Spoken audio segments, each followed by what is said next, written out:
சாட்டைக்கெல்லாம் நிதிரையில நின்று சாட்டைய வீசி சொல்லுட வீசி சாட்டையாடி அடிச்சு நிதிரையிலை கண்டு மகிமையிலை கண்டு சத்தியத்தில் நின்று தர்மத்தை காக்க பரிபூரணத்தில் கண்டு சாட்டையால வீசி சாட்டைக்கெல்லாம் அதிபதியாகி பரிபூரணத்தில் கண்டு திசையை கட்டி நடனமிட்டு ஜொலிச்சு பரிபூரணத்தில் கண்டு நடனத்தில் இருந்து மேனி மேலே இருக்கிற ஆத்மாக்களை எல்லாம் அடிச்சு ஓட்டி வெடிச்சு ஓட்டி பரிபூரணத்தில் கண்டு நடனமிட்டு வரண்டா நடனமிட்டு வரண்டா.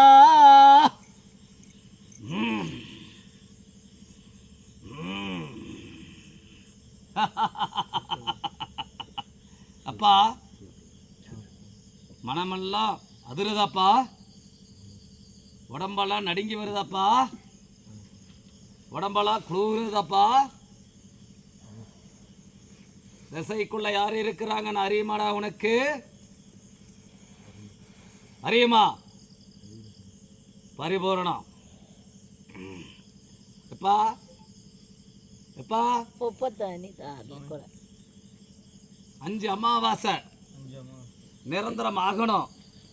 5ஆவது அமாவாசை எனக்கு அச்சமெல்லாம் அவர் கெடா கொடுத்து வந்தால், பலிபோசையை கொடுத்து வந்தால், இவனை நான் பரிபூர்ணமாக இவனோட வாழ்வாதாரத்தில் என்னைக்கும் சீரும் சிறப்பமாகவே இவன் கூட வந்து வாழ்ந்து வருவனடா. அப்படி இல்லைனால் நான் பரிபூர்ணமாக காத்து நிற்க முடியாதடா. எப்பா அவன் பெரிய ஒரு பேர் அழிவுலையும் பேர் சொல்லுலையும் பரிபூர்ணம் கண்டு இருக்கிறானப்பா. எப்பா சுடுகாட்டு சாம்பலில் வீசி பரிபூர்ணம் கண்டு இருக்குதுடா. எப்பா எப்பா எலுமிச்சங்கனி கொடுடா.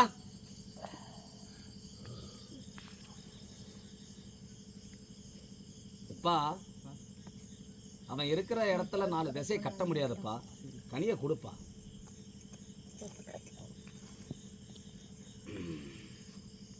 வா